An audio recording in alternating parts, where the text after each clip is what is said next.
Nous saluons tous les enfants de Dieu, tous ceux qui de près ou de loin seront amenés à pouvoir suivre cette vidéo. Nous disons que la paix, la grâce et la bonté de notre Dieu vous soient multipliées au nom de notre Seigneur et Sauveur de gloire Jésus-Christ de Nazareth, l'unique et le seul vrai Dieu, le roi des rois et le Seigneur des seigneurs. Nous sommes toujours dans notre marche en ce qui concerne l'enseignement qui est intitulé « Les vrais adorateurs adoreront le Père en esprit et en vérité ». Je répète, les vrais adorateurs adoreront le Père en esprit et en vérité. Nous avions pris cette écriture dans le livre de Jean chapitre 4. Jean chapitre 4, c'était notre texte de base qui va nous permettre aussi de pouvoir prendre d'autres écritures par la suite pour pouvoir nous édifier. Donc sans plus tarder, je vous invite à prendre vos Bibles afin qu'ensemble nous puissions nous édifier. Jean chapitre 4, je prends à partir du verset 20. L'Écriture nous dit « Nos pères ont adoré sur cette montagne. Et vous dites, vous, que l'endroit où il faut adorer est à Jérusalem. » Femme, lui dit Jésus, crois-moi, l'heure vient et ce ne sera ni sur cette montagne, ni à Jérusalem que vous adorerez le Père. Vous adorez ce que vous ne connaissez pas, nous adorons ce que nous connaissons, car le salut vient des Juifs. Mais l'heure vient, et c'est maintenant, où les vrais adorateurs adoreront le Père en esprit et en vérité, car ce sont de tels adorateurs que le Père recherche. Dieu est esprit, il faut que ceux qui l'adorent l'adorent en esprit et en vérité. Amen. Donc, nous avions essayé de voir en fait qu'est-ce que l'adoration. Vous voyez, l'adoration, c'est rendre un culte à Dieu. Okay? C'est rendre un culte à Dieu. Nous avions vu que le culte, comment est-ce que nous le rendons? Au jour d'aujourd'hui, la Bible nous dit que les vrais circoncis, ce sont nous qui rendons à Dieu un culte par l'Esprit de Dieu. C'est-à-dire que le culte aujourd'hui, nous le rendons par l'Esprit de Dieu. Selon que Paul vient nous mentionner dans le livre de Philippiens au chapitre 2, au chapitre 3, verset 3. Ouais. Il dit quoi? Car les vrais circoncis, c'est nous qui rendons à Dieu notre culte par l'Esprit de Dieu. Et nous qui nous glorifions en Christ Jésus et qui ne mettons pas notre confiance dans la chair. Vous voyez, ici c'est Colossiens chapitre 3, verset 3. Ouais. Les vrais circoncis, c'est nous qui rendons à Dieu notre culte par l'Esprit de Dieu. C'est-à-dire que quand on parle d'adoration, on parle d'un culte qu'on rend ou bien qu'on voue nous, dans le cadre d'un enfant de Dieu, on parle qu'on rend à Dieu, ouais, par l'Esprit de Dieu. Ça, c'est dans le cadre d'un enfant de Dieu. Mais l'adoration, ouais, elle peut être aussi rendue à une divinité païenne, à un homme, à un individu, à une statue, à la création, au soleil, à la lune, à toute l'armée des cieux. Ouais, l'adoration, elle peut être rendue à tout être. Vous comprenez? Mais pour un enfant de Dieu, lui, son adoration est fixée vers le Christ. C'est-à-dire qu'il ne peut pas adorer un homme. Il ne peut pas adorer l'armée des cieux. Il ne peut pas adorer quand, en fait, l'adoration n'est pas conforme à la doctrine qui a été posée. Vous voyez? C'est très important de comprendre ces choses-là. C'est-à-dire que nous avions pris ces choses-là pourquoi? Pour nous faire comprendre que le mot adorer aujourd'hui est banalisé dans le vocabulaire humain. Mais nous ne pouvons pas employer ce terme-là pour n'importe quoi. Non, quand nous adorons, nous, l'adoration est réservée strictement à Dieu. Voilà pourquoi nous avions dit, pour mettre une nuance, se prosterner ou bien s'agenouiller, ce n'est pas ça l'adoration. Mais ça peut être lié à l'adoration si maintenant tu rends un culte, si maintenant tu rends si tu commences à vouer un culte à une personne, là ça devient l'adoration. Et ça, ce n'est pas bon. Mais se prosterner, nous avions vu par rapport à toutes les Écritures que c'était des actes qui étaient posés sous l'ancienne alliance envers des rois, Salomon envers sa mère, vous voyez. Donc il y avait des gens qui se prosternaient. Néanmoins, ce n'était pas l'adoration parce que Dieu ne condamnait pas cet acte-là. Mais Dieu a condamné lorsque Israël s'est prosterné pour rendre un culte aux divinités païennes. Vous voyez, ça, nous l'avions vu dans le livre de 1 Roi, chapitre 11, versets 32 à 33. Vous voyez, quand Salomon a commencé à offrir des cultes, à rendre des cultes à toutes les divinités païennes. Ok? Mais nous avions vu plusieurs écritures qui nous ont fait comprendre que se prosterner n'est pas un péché. Même sous la nouvelle alliance, lorsque Corneille vient pour se prosterner devant Pierre, Pierre il dit, lève-toi, moi aussi je suis un homme. Vous voyez? Mais ici, comprenez bien que c'est l'intention. C'est-à-dire, si l'intention est de pouvoir adorer cette personne-là, ouais, cette personne-là ne doit pas le faire. Voilà pourquoi même l'ange, lorsque Jean voit l'ange, il dit, il se mit à terre pour, c'est-à-dire dans l'intention de pouvoir l'adorer. Ouais, dans l'intention de pouvoir l'adorer. Mais il lui dit, lève-toi, moi aussi je suis un homme. Adore Dieu. Vous comprenez? C'est-à-dire que tu ne peux pas rendre un culte à quelqu'un ou à quelque chose ou à qui que ce soit. On rend un culte à Dieu. Vous voyez? On rend un culte à Dieu. Maintenant, dans l'humilité aussi, tu peux refuser que quelqu'un se prosterne devant toi. Vous voyez? Ce n'est pas un péché de refuser. Ok? Bien au contraire, c'est un signe aussi d'humilité pour que toute la gloire soit rendue à Dieu. Mais ici, moi, je viens simplement présenter ce que dit l'Écriture pour pas que nous allions au-delà de ce qui est écrit. Et que si tu vois, par exemple, quelqu'un, admettons, qui a peut-être dans leur tradition, bien dans leur coutume, il se prosterne, ce n'est pas lié à l'adoration. Vous comprenez? Donc, c'est simplement une précision que je voulais apporter par rapport à l'Écriture pour que nous n'ayons pas en fait des mauvaises pensées si éventuellement nous voyons ces choses-là. Mais si tu vois une personne qui commence à vouer, c'est-à-dire ce prosterne, il commence à vouer maintenant des éloges, un culte à une personne, là ça devient l'adoration et c'est très dangereux. Vous voyez, parce que Dieu ne partage pas sa gloire avec un homme, ni son honneur avec les statues. Donc il faut faire attention. Ok? Souvenez-vous, lorsque nous voyons Paul, il y a une écriture qui me vient à l'esprit, Paul, lorsqu'il a fait le miracle, qu'est-ce qu'ils ont commencé à faire? Ils ont commencé à le prénommer Zeus. Vous voyez? À le prénommer Zeus. Acte 14, on peut voir un exemple ici. Acte 14, verset 8, il dit, à l'Istre se tenait assis un homme impotent des pieds, infirme de naissance et qui n'avait jamais marché. Il écoutait parler Paul, qui fixa les regards sur lui, qui, voyant qu'il avait la foi pour être sauvé, dit d'une voix forte, lève-toi droit sur tes pieds. Il se leva d'un bond et se mit à marcher. À la vue de ce que Paul avait fait, les foules élevèrent la voix et dirent, en langue lycaonienne, les dieux sous forme humaine sont descendus vers nous.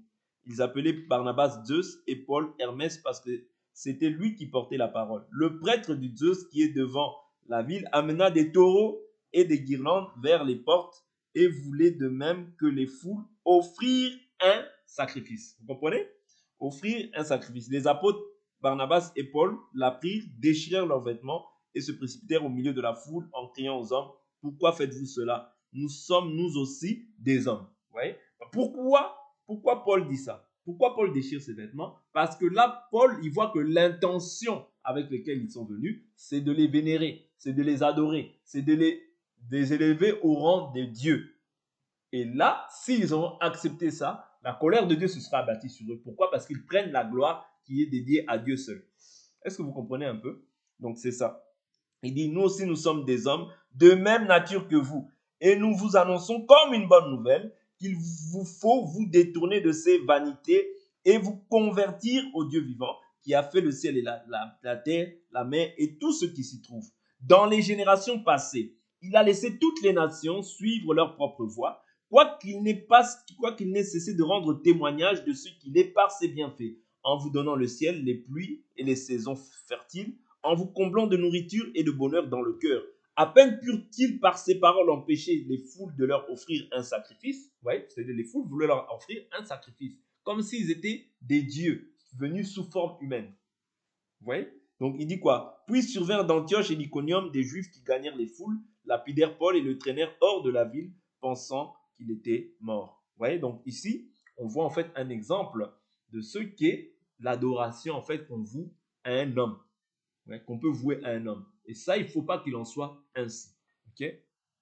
Donc voilà. Maintenant, je reprends l'écriture dans Jean chapitre 4. Il nous dit quoi? Nos pères ont adoré sur cette montagne et vous dites, vous, que l'endroit où il faut adorer est à Jérusalem parce que le nom de Dieu était invoqué sur cette ville-là. On ne va pas revenir dessus. Femme, lui dit Jésus, crois-moi, l'heure vient et ce ne sera ni sur cette montagne ni à Jérusalem que vous adorerez le Père. Donc nous avons dit que Abraham, nous avons pris Abraham dans Genèse chapitre 22, 1 à 5, où nous voyons que adorer, lui, définit ça comme le fait d'offrir. Il dit, je veux monter pour offrir. Donc quand nous prenons simplement cet aspect-là pour venir maintenant ramener ça sous la grâce, et nous voyons qu'en fait, sous la grâce, c'est rendre un culte, mais pas que. C'est le culte, comment je le rends? La Bible nous dit, Romains chapitre 12, je vous exhorte par des compassions de Dieu à offrir vos corps comme un sacrifice vivant, saint, agréable à Dieu, ce qui sera de votre part un culte raisonnable. C'est-à-dire que offrir son corps saint à Dieu, vous voyez, ce qui sera de notre part un culte raisonnable. C'est-à-dire que la sainteté, elle est produite comment? Par le fait de recevoir l'Esprit, mais par le fait de recevoir aussi l'enseignement. C'est-à-dire que le Saint-Esprit, ainsi que l'enseignement qu'on reçoit, produit en nous la sainteté, et c'est ce qui fait que le culte maintenant devient agréable à Dieu. Ok? Le fait d'avoir le Saint-Esprit, parce que si quelqu'un n'a pas l'Esprit de Christ, il ne lui appartient pas, n'est-ce pas? Mais maintenant, le fait d'avoir aussi l'enseignement fait que tu puisses maintenant être un véritable adorateur. Parce que sur la face de la terre, tout le monde adore, mais tout le monde n'adore pas le véritable. Tout le monde n'est pas en communion avec le véritable. Comment est-ce que nous entrons en communion avec le véritable? C'est quand je reçois le Saint-Esprit, mais quand aussi je comprends maintenant la manière dont il faut adorer. Voilà pourquoi Jésus dit, allez, faites de toutes les nations mes disciples, enseignez-leur à garder mes commandements. Vous voyez, parce qu'il y avait les commandements de Moïse, mais il y a les commandements de Christ. Vous comprenez? Et il y avait les commandements aussi que chaque nation avait reçus. Parce que Michée chapitre 4, verset 5 nous dit, alors que toutes les nations marchaient avec leur Dieu, l'Éternel, lui, marchait avec Israël. Vous voyez? Donc ça, je veux pas écorcher l'écriture, je veux bien prendre l'écriture pour pouvoir la dire dans le sens du terme. Michée 4, verset 5. Tandis que tous les peuples marchent chacun au nom de son Dieu, nous marchons, nous, au nom de l'Éternel, notre Dieu, à toujours et à perpétuité. Vous voyez? C'est-à-dire qu'Israël, eux, avaient leur Dieu. Mais même du fait qu'ils avaient leur Dieu, ils étaient encore sous la loi. Vous voyez? Ils étaient encore sous la loi. Voilà pourquoi il fallait leur enseigner comment est-ce que Christ est venu mettre un terme à la loi pour pouvoir maintenant accéder à la grâce. Vous comprenez? Voilà pourquoi il dit que les vrais adorateurs. Les vrais adorateurs. Ça veut dire que quand Christ vient, il met un terme à la loi. Mais ceux qui sont encore sous la loi sont aveuglés. Vous voyez, ils pensent encore qu'il faut encore aller au temple. Ils pensent encore qu'il faut aller offrir des bœufs, des sacrifices. Vous voyez? Mais or, quand la dispensation est passée, vous voyez, lorsque la dispensation prend fin, tout ce que les gens font, en fait, tout ce que les gens, tous les cultes, les rituels que les gens sont en train d'effectuer encore dans le temple, ça devient maintenant l'idolâtrie. Pourquoi? Parce que Dieu maintenant n'est plus là. Est-ce que vous comprenez? Ça devient maintenant l'idolâtrie. Ça devient maintenant un temple, une synagogue de Satan, un temple des démons. Ouais, parce que Dieu maintenant n'est plus là. Dieu maintenant n'est plus dans le temple physique, mais il est maintenant dans le temple spirituel qui est le corps du Christ, qui est l'Église. Ouais, c'est-à-dire que tout ce que les gens s'attellent à faire maintenant, offrir les bœufs, ouvrir les taureaux, tout ça, quand Christ n'est plus est sorti de cette dispensation, tout ce que les gens font, ça devient l'idolâtrie. Voilà pourquoi il parle des vrais adorateurs. Et les vrais adorateurs à la face de la terre, c'est toi, c'est moi, c'est tous ceux qui ont cru partout dans le monde. Voilà pourquoi Paul dit, dans le livre de 1 Corinthiens, chapitre 1, verset 2, il dit, je prends cette écriture rapidement, 1 Corinthiens, chapitre 1, je prends verset 2. À l'église de Dieu qui est à Corinthe, à ceux qui ont été sanctifiés en Christ Jésus, appelés comment? À être saints.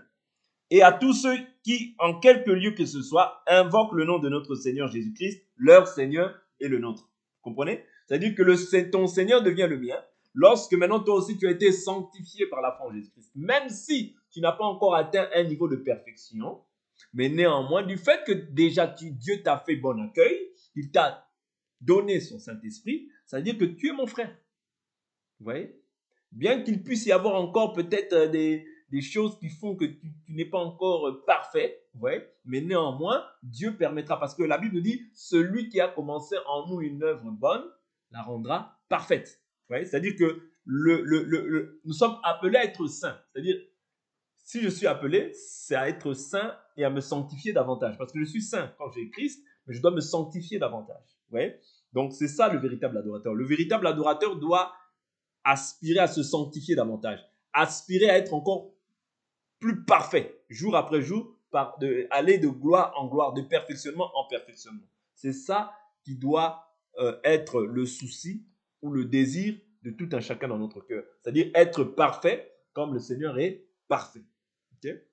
C'est ça le désir d'un véritable adorateur. Vous voyez, donc ici on voit que ce ne sera pas dans un endroit ni dans un lieu. Vous voyez, donc quand nous adorons, notre prière est adressée au Père au nom de Jésus-Christ.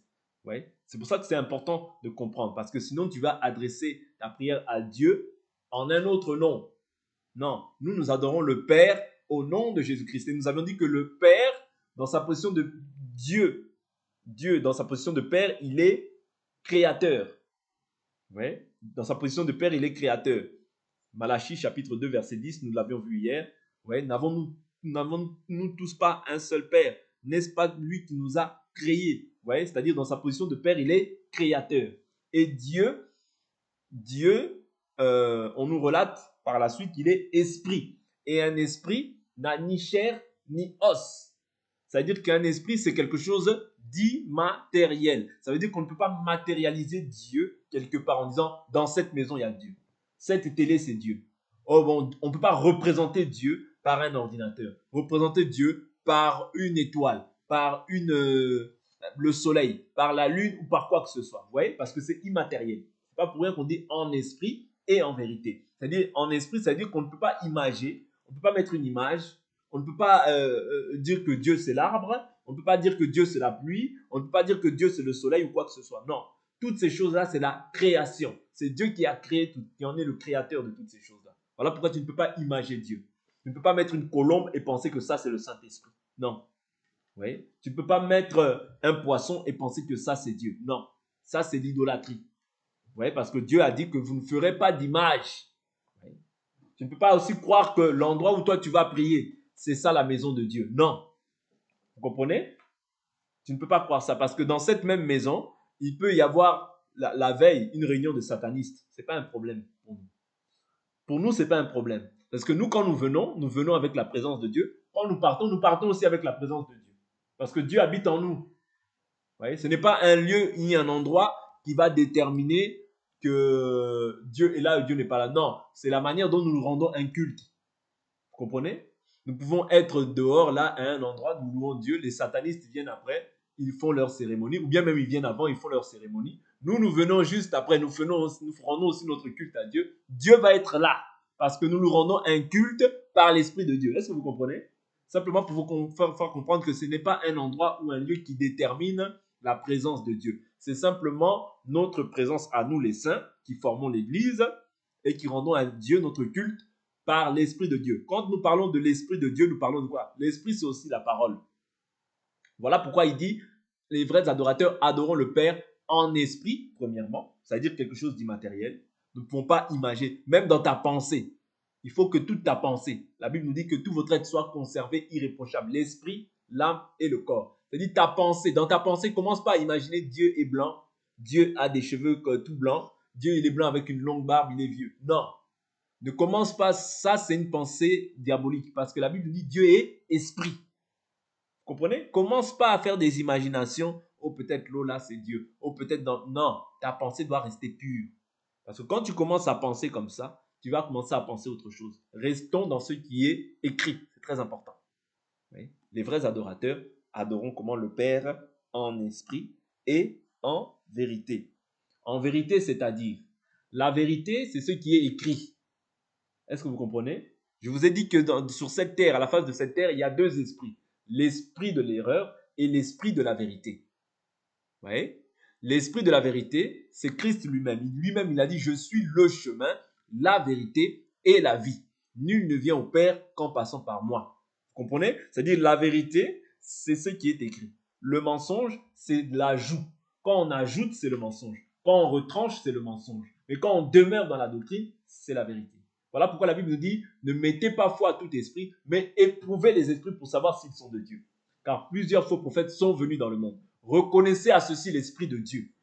Quiconque confesse Jésus-Christ venu dans la chair est de Dieu. Quiconque ne confesse pas Jésus-Christ venu dans la chair n'est pas de Dieu. C'est l'esprit de l'Antichrist dont vous avez appris la venue et qui déjà est maintenant dans le monde. C'est-à-dire que toi et moi, comme nous avons cru, nous devons croire à tout ce qui est écrit. C'est ça notre doctrine, notre socle, notre fondation. Ouais. est fondé, c'est-à-dire nous sommes édifiés sur le fondement des apôtres et des prophètes. Jésus-Christ étant la pierre de l'homme. Quand on dit Jésus-Christ est Dieu, il est Dieu. Commence pas à vouloir me dire non, il est le Fils de Dieu, mais il n'est pas Dieu. Ça, c'est l'esprit de l'erreur, c'est l'esprit du mensonge, c'est l'esprit du diable. Vous comprenez? Parce que quand les apôtres nous ont présenté le Christ, ils nous présentent comme étant le Dieu vivant. À Dieu seul notre Sauveur par Jésus-Christ notre Seigneur. Vous voyez? À Dieu seul notre Sauveur par Jésus-Christ notre Sauveur. Vous voyez? Donc, l'écriture est claire. Plusieurs écritures nous mentionnent que Jésus-Christ est le Dieu vivant. Donc, toi, reste sur Jésus-Christ est le Dieu vivant. N'ajoute pas. Quand tu ajoutes des plaies à ta vie. Vous voyez? Quand tu retranches ta part de l'arbre de vie. Parce que tu as une part à obtenir. Ta part, c'est l'arbre de vie. Vous comprenez? Voilà pourquoi tu dois l'adorer en esprit, de manière immatérielle. Ne crois pas que tu mets un chapelet, c'est Dieu. Ne crois pas que tu mets une croix, c'est Dieu. Non. D'ailleurs, quand tu mets la croix, c'est un signe ostentatoire. Tu ne peux pas représenter Dieu par quelque chose. Une croix, de l'eau, de la terre, de la pierre, quoi que ce soit. Non. Dieu est esprit. Esprit, c'est immatériel. Ouais. Ce n'est pas en vain que Dieu dit qu'il est esprit. Et que ceux qui l'adorent en esprit et en vérité. C'est-à-dire, je ne peux pas mettre Dieu et ajouter peut-être une petite bouteille d'eau et je crois que cette bouteille d'eau-là, elle va me protéger. Or, parce que je dors avec la Bible sous mon coussin, donc la Bible va me protéger. N'importe quoi. C'est des ruses du diable. Ce n'est pas la Bible qui te protège, c'est Jésus en toi qui te protège. Même si tu dors avec 1000 Bibles dans ta chambre, ça ne te protégera pas. Parce que la parole de Dieu est vivante. Christ habite en nous par son esprit. Vous comprenez? Donc, il est très important de comprendre que ce n'est pas parce que tu lis la Bible, vous voyez, que tu as l'esprit de Dieu. Non. Tu peux lire la Bible sans avoir l'esprit de Dieu. On voit l'eunuque éthiopien. Il dit, comment lirai-je? Et quand Philippe vient le voir, il dit, comprends-tu ce que tu lis? Il dit, mais comment comprendrais-je si personne ne me guide? Vous comprenez? C'est-à-dire, tu peux lire et ne pas comprendre. Voilà, pour que tu comprennes, il faut qu'il y ait un envoyé. Comment croiront-ils s'il n'y a pas d'envoyé? Dieu ne peut pas se contredire. Avant que tu comprennes quelque chose, il faut qu'il te précède par un envoyé afin qu'il t'ouvre les yeux. Pour que tu comprennes. Vous voyez? Pour que tu comprennes. Même avec les apôtres, il a agi ainsi. Jésus leur ouvra l'esprit afin qu'ils comprennent les Écritures. Vous voyez? Donc, c'est très important de comprendre ces aspects-là. Donc, les vrais adorateurs doivent adorer Dieu en esprit et en vérité. Et ce ne sera ni dans les montagnes. Si tu veux aller dans une montagne, tu n'as pas péché. Mais si tu crois que c'est dans la montagne là-bas qu'il y a Dieu, tu commets un péché. Pourquoi? Parce que là, tu contredis l'Écriture. Mais si tu veux aller dans une montagne, il n'y a pas de problème. Mais si tu crois que maintenant c'est à Jérusalem qu'il faut aller adorer, si tu crois que c'est seulement là-bas, tu commences à développer une idole dans ton cœur. Mais est-ce que aller à Jérusalem, c'est un péché? Non. Vous comprenez un peu? Mais ce n'est pas dans un endroit ou dans un lieu quelconque que Dieu est. Dieu est en nous. Il a dit, je suis avec vous tous les jours jusqu'à la fin du monde. Vous comprenez? Reste dans cette confession-là. Ce que tu as, garde-le. Garde-le jusqu'à la fin. La Bible dit, puisque tu as gardé la parole de la persévérance, je te garderai aussi des épreuves qui vont survenir sur la terre. Vous comprenez? Garde cette parole jusqu'à la fin de ta vie. N'essaye pas d'ajouter. N'essaye pas de retrancher. N'essaye pas de commencer à voir Dieu. Ah, le soleil, là, comme je vois le soleil, j'ai fait un rêve. J'ai vu Dieu, il était comme un soleil dans le rêve. Maintenant, tu dis non, Dieu, c'est le soleil. Tu vois? C'est comme ça que ça commence. Parce que le diable aussi peut t'inspirer dans tes pensées. Est-ce que vous comprenez? J'ai fait un songe. Non, il faut que je boive cette bouteille d'eau parce que dans cette bouteille d'eau, quand je veux la boire, Dieu va se manifester. Vous voyez? Bon, Dieu peut te montrer ça. Hein. Ce n'est pas un péché. Mais quand tu commences à faire maintenant d'un songe une doctrine, ça devient dangereux. Faites attention. Le diable va rôde tout autour de nous. Pas tout autour des païens. Parce que les païens, ils sont à lui. Il rôde tout autour de nous, cherchant qui dévorer. Vous comprenez? Voilà pourquoi il faut qu'on reste dans ce que nous avons reçu dès le commencement, afin de ne pas être emporté loin de la vérité. Ah oui. Vous comprenez? Donc, pour adorer, il faut aussi connaître. C'est ce que nous avons vu. Parce qu'il dit, vous adorez ce que vous ne connaissez pas. Nous adorons ce que nous connaissons. C'est-à-dire, adorer, c'est connaître. si tu n'as pas la connaissance de ceux que tu adores en vain. Parce que la connaissance du salut, la connaissance du salut, c'est ça la vie éternelle. La vie éternelle, c'est de te connaître toi, le seul vrai Dieu, et celui que tu as envoyé, Jésus-Christ de Nazareth. La vie éternelle, c'est la connaissance. Vous connaîtrez la vérité, et la vérité vous rendra libre. C'est-à-dire le rôle de la vérité, c'est de te rendre libre. Mais le rôle du diable, c'est de te rendre esclave. Va dans les montagnes, va à Jérusalem, va dans tel endroit, tu vas me voir, va dans telle chose. Fais 10 000 tours la nuit et après tu viens. Saute 10 fois dans l'eau, prends du sel, bois de l'huile, va dans tel endroit, paye tel ticket, tu vas voir. Ça, c'est le diable. Vous comprenez? Parce que le diable, il a pour rôle de toujours te rendre esclave des traditions, des passions, des désirs, voilà. C'est-à-dire faire en sorte que ce soit par tes œuvres que tu puisses y arriver. Or, nous croyons que nous prions un Dieu qui se révèle. Est-ce que vous comprenez? C'est ça la différence. Je te loue, Père, Seigneur du ciel et de la terre, de ce que tu as caché. Matthieu chapitre 11, verset 25. De ce que tu as caché ces choses aux sages et aux intelligents, mais de ce que tu les as révélés aux enfants. Je te loue de ce que tel a été ton bienveillant dessein. C'est-à-dire, c'est le dessein de Dieu de révéler certaines choses à ses enfants, mais de cacher certaines choses aux sages et aux intelligents. Pourquoi? Parce que eux se confient dans leur propre sagesse. Et la Bible nous dit qu'il prend les sages dans leur propre folie. Parce que la sagesse de ce monde est une folie. La sagesse de ce monde est une folie devant Dieu. Vous voyez? La sagesse de ce monde est une folie devant Dieu. Voilà pourquoi il prend les sages dans leur propre... Il confond les sages par la prédication de la croix. Voilà pourquoi la Bible nous dit considérez qu'il n'y a parmi vous pas beaucoup de sages selon la chair. Est-ce que vous comprenez? Il n'y a pas beaucoup de sages selon la chair. Il y en a, mais pas beaucoup. Parce que les sages selon la chair, ou bien les riches du siècle présent, c'est ceux qui méprisent le nom qui est invoqué sur nos vies. Ouais. Le nom de Jésus qui est invoqué sur nos vies. C'est ceux-là qui méprisent le nom de Jésus. Mais nous nous glorifions dans le nom de Jésus, dans l'œuvre de la croix. Parce que nous savons que c'est par l'œuvre de la croix que nous triomphons. C'est par l'œuvre de la croix que nous triomphons de toutes les principautés, des autorités, des démons, des esprits du mal dans les lieux célestes et des dominateurs des ténèbres d'ici-bas. Oui. Est-ce que vous comprenez? Quand tu as la connaissance de ce salut-là, tu n'es plus éparpillé, tu n'es plus troublé. Oui. Que votre cœur ne se trouble point. Croyez en Dieu, croyez en moi. Il y a plusieurs demeures dans la maison de mon Père. Si tel n'est pas le cas, je ne vous l'aurais pas dit. Quand on dit croyez en Dieu, croyez en moi. C'est-à-dire Dieu parle au Christ. N'oubliez pas que dans sa position d'homme, il s'est fait serviteur. Pour pouvoir annoncer son message, Dieu envoie toujours un serviteur. Quand il envoie Moïse, il envoie un serviteur. Mais c'était Dieu qui parlait au travers de Moïse, n'est-ce pas? C'était Dieu qui utilisait Moïse. Mais là, Christ était l'incarnation de Dieu dans la chair. C'est simplement pour vous dire quoi? Que quand tu crois, tu dois croire en Dieu, mais tu dois croire aussi en celui qui l'envoie. Pourquoi? Parce que le message est toujours, c'est-à-dire Dieu précède toujours en fait un individu dans la chair. Même ces choses-là, il en a parlé. Même dans 2 Chroniques chapitre 20, il dit quoi?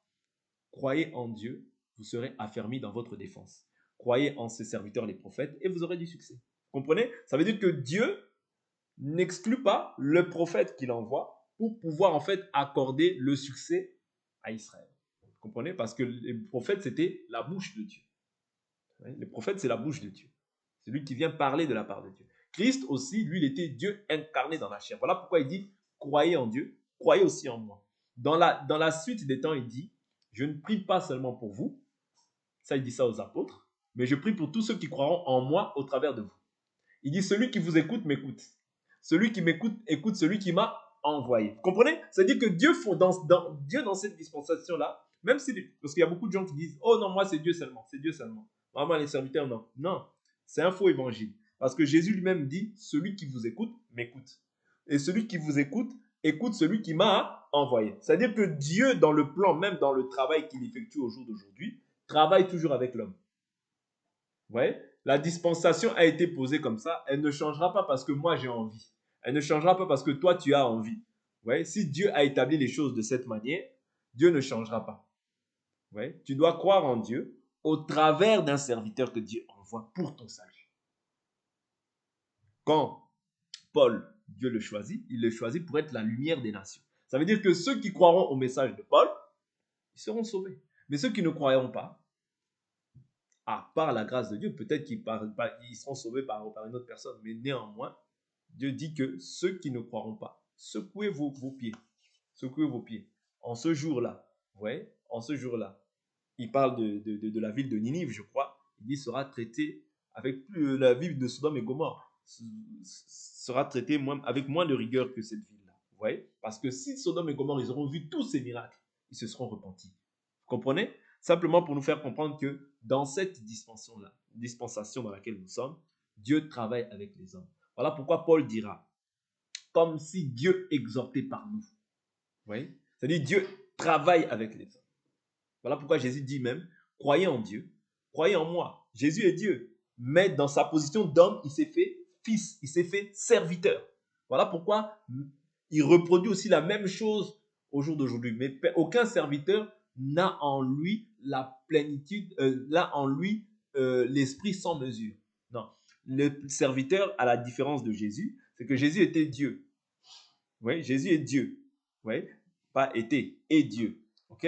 Jésus-Christ est Dieu. Mais le serviteur, lui, est un serviteur de Christ. Vous voyez? Et il a reçu l'esprit avec mesure. Mais Jésus, lui, étant Dieu dans la chair, il a reçu l'esprit sans mesure.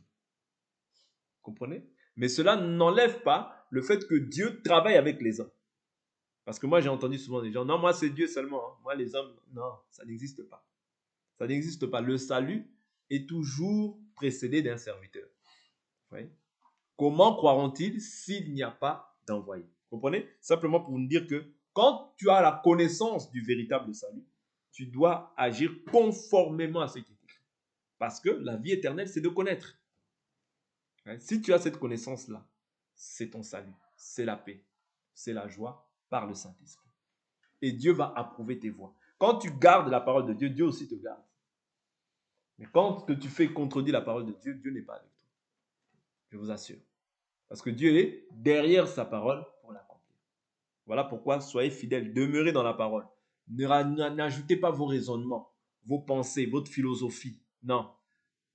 Même si la philosophie, aussi belle qu'elle soit, si elle ne s'accorde pas avec ce qui est écrit, je rejette en bloc. Vous comprenez? C'est ça un enfant de Dieu. Un enfant de Dieu ne cède pas au raisonnement, ne cède pas à la philosophie humaine. Là où Dieu dit oui, c'est oui et amen. Là où Dieu dit non, c'est non et amen. Parce que Dieu a toujours raison. Ouais. L'homme a toujours tort. L'homme doit être reconnu menteur. Dieu doit être reconnu comme étant vrai. Est-ce que vous comprenez? Dieu seul doit être reconnu comme étant vrai. Okay? Il est celui qui ne change pas. Il est le même hier, aujourd'hui, éternellement. Mais toi, tu peux changer en cours de route. Mais Dieu ne change pas. Parce qu'il est la parole. La parole, elle est ce qu'elle est et elle ne bouge pas. Mais toi, tu peux bouger. Toi, tu peux trembler. Ouais? Mais Jésus ne change pas. Ok? Donc, c'est très important de comprendre que Dieu est esprit. Tu l'adores en esprit et en vérité. C'est-à-dire selon la parole. La vérité, c'est la parole. Okay? L'esprit, c'est-à-dire n'ajoute rien. Ne viens pas commencer à croire que Dieu, c'est le portable. Ne viens pas commencer à croire que Dieu... Non, non, non, non. Vous voyez? Ne mets pas Dieu aussi. Ne mets pas l'argent avant Dieu. Vous voyez? Parce que quand tu commences maintenant... Parce que la Bible nous dit que la cupidité, c'est aussi une idolâtrie. Vous comprenez? Donc, n'idolâtre rien, mets Dieu au premier plan dans tout ce que tu fais. Et Dieu ne manquera pas aussi de te faire du bien, de te combler de ses grâces et de sa faveur. Vous voyez? Donc, pour aujourd'hui, on va s'arrêter là et nous allons prier par la grâce du Seigneur.